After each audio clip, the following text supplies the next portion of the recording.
Flashback காட்டுறாங்க. மகாராஜா மாயாவை பழிவாங்கிறதுக்காக யக்ஷனுலகத்துக்கு வராரு. மாயாவை தன்னோட காதல் வலையில சிக்க வைக்கிறாரு. மாயாவும் அவரை லவ் பண்றாரு. இப்போ மாயா சாப விமர்சனம் பெற்று உலகத்துக்கே வராங்க. இப்போ மாயாவுக்கோ கிருஷ்ணாவுக்கோ ஃபர்ஸ்ட் நைட் ரெடி பண்ணிட்டு இருக்காங்க. அந்த நேரத்துல மாயா எப்படியாவது கிருஷ்ணாவை கொல்லணும்னு முடிவு பண்றாங்க. திடீர்னு கதவு தட்டுற சத்தம் கேக்குது. என்னன்னு பார்த்தா கிருஷ்ணாவோட வீட்டுல பெரியவர் ஒருத்தர் இறந்து போயிடுறாரு. இதனால 11 நாள் நீங்க ஒண்ணு சேரக்கூடாதுன்ட்டு அங்க இருக்கிறவங்க சொல்லிடுறாங்க. ஆனாலும் மாயா கிருஷ்ணாவை விடுற மாதிரி இல்ல, எப்படியாவது கொல்லணும்னு சொல்லி முடிவு பண்ணி ரூமுக்கு கூப்பிடுறா. இப்ப ரூம்ல இருக்கும்போது கிருஷ்ணாவோட பாட்டிங்க வந்து கதவை தட்டி கிருஷ்ணாவையும் மாயாவையும் டிஸ்டர்ப் பண்றாங்க.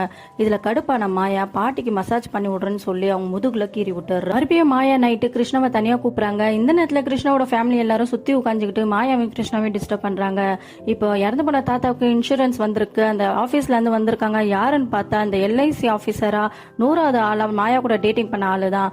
இப்ப மாயா பார்த்தா அந்த ஆளு ரொம்ப பயப்படுறாரு. உடனே மாயா, இந்த தாத்தா எப்படி இறந்து போனாரு டீட்டெயில்ஸ் எனக்கு தெரிஞ்சாகணும், நீ விசாரிச்சுட்டு சொல்லு, அப்படி இல்லைன்னா உனக்கு கொண்டுடுவேன்னு சொல்லி பயம் கொடுத்துறாங்க. கிருஷ்ணா மாயா கிட்ட நம்ம வீட்டுல இருந்தா தானே எல்லாரும் டிஸ்டர்ப் பண்றாங்க, நம்ம ஹோட்டல்ல ரூம் போட்டு அங்க சந்தோஷமா இருக்கலாம்னு சொல்றாரு. இதை கேட்ட மாயாவுக்கு ரொம்ப சந்தோஷமாயிடுது. LICல இருந்து வந்த அந்த ஆளு இப்ப மாயா கிட்ட ஏதோ மிருகம் தாக்கி தான் அந்த தாத்தா இறந்து போனதா சொல்றாரு. இதை கேட்ட மாயாவுக்கு ஜோலா மேலதான் சந்தேகம் வருது. இப்ப ஜோலா கிட்ட போய் கேக்குறாங்க. இப்ப மாயாக்கும் ஜோலாக்கும் செம்ம சண்டே ஆயிடுது. இதுல ஜோலாவை புடிச்சு மாயா தள்ளிடுறாங்க.